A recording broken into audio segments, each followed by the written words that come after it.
पहले तो मैं ईश्वर से प्रार्थना करूंगा कि मनोज तिवारी को ईश्वर सद्बुद्धि दे। राहुल गांधी नेता प्रतिपक्ष हैं और प्रतिपक्ष नेता का कद प्रधानमंत्री के बराबर ही समझा जाता है। और दूसरी बात रही, अगर वो उनको आतंकवादी कह रहे हैं, टेररिस्ट कह रहे हैं, तो उनके पास तमाम एजेंसियां हैं, सीबीआई है, सीआईडी है, तमाम इंटेलिजेंस ब्यूरो हैं 18-19 प्रकार के। वो राहुल गांधी की जांच कराएं कि अगर उनके संबंध हैं। और मनोज तिवारी जी पहले राहुल गांधी के परिवार का इतिहास पढ़ें।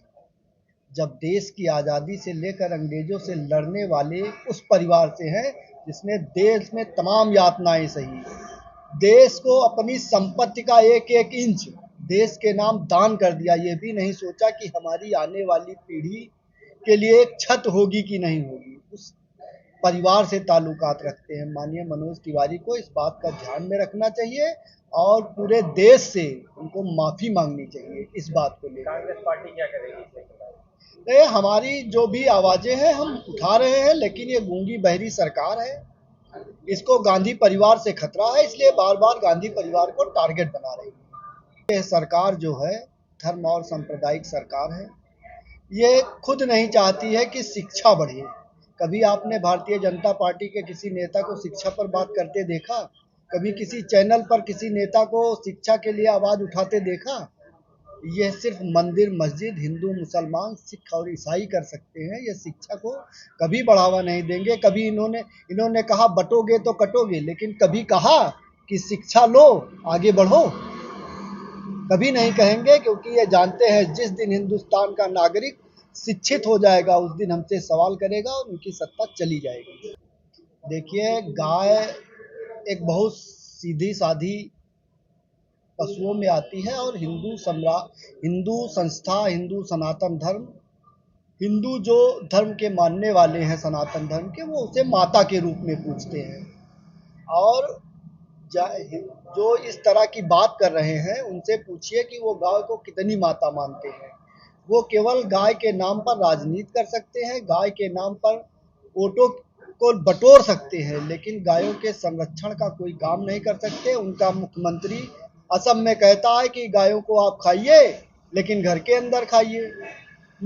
बंगाल के अभी अभी मुख्यमंत्री ने क्या कहा बकरीद के पहले कि 14 साल से कम उम्र की गायों को मत काटिए, 14 साल की उम्र के बड़ी गायों को काटिए। तो ये धर्म के जो ठेकेदार हैं, ये सत्ता में बने रहने के लिए गायों पर राजनीति कर सकते हैं, लेकिन गायों को राष्ट्रीय दर्जा कभी नहीं दे सकते।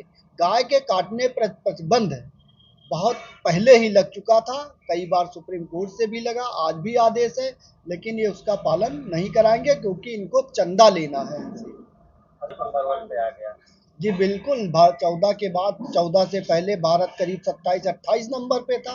14 के बाद बीफ स्पोर्ट में भारत का नंबर 1 स्थान है। ये भारतीय जनता पार्टी की नाकामी। क्या तैयारियां चल रही है? देखिए, हम राजनैतिक दल हैं। जैसे पहले राजा महाराजा होते थे, चाहे उनके पास छोटी सेनाएं हो चाहे बड़ी सेनाएं हो, युद्ध के लिए तैयार रहते थे, उसी तरह हम राजनैतिक दल हैं। वो आज 24 घंटे में ऐलान करें कि हम चुनाव कराएंगे, हम चुनाव लड़ने के लिए तैयार हैं। हमारी सेनाएं, हमारे वर्कर, हमारे पास जो भी संसाधन है उससे लेकर के हम भारतीय जनता पार्टी की कुटिल राजनीति और भ्रष्टाचार भय भूख के खिलाफ लड़ने को सड़क पर तैयार हैं। जनता पार्टी ने जो सोना बेचा, तो सबसे पहले उसे सार्वजनिक करना चाहिए कि देश हित के लिए बेचा गया कि उनके मित्रों के हित के लिए बेचा गया।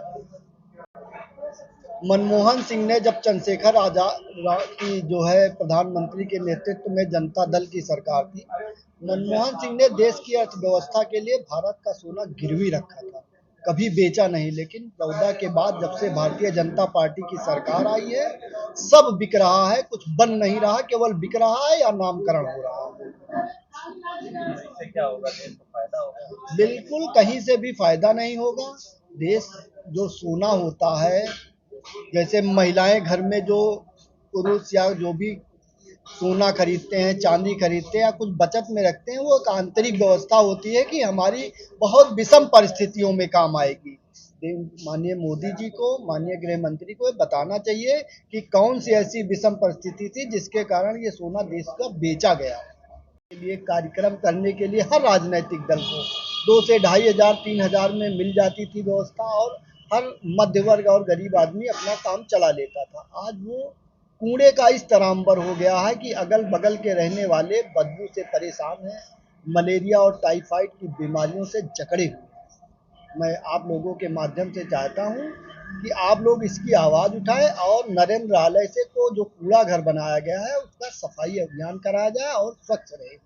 किसी भी संप्रदाय का हो, किसी भी जात का हो, अगर उसका पार्क बना हुआ है तो उसे स्वच्छ रखे। ऐसे बोर्डों को किसी ऐसी जगह लगाए, रोड के किनारे लगाए, उनकी मूर्ति के सामने ही। हमने भी फेसबुक पे देखा कि उनकी जहाँ मूर्ति है उसी के सामने लगा हुआ है। ये नगर निगम की बड़ी लापरवाही है।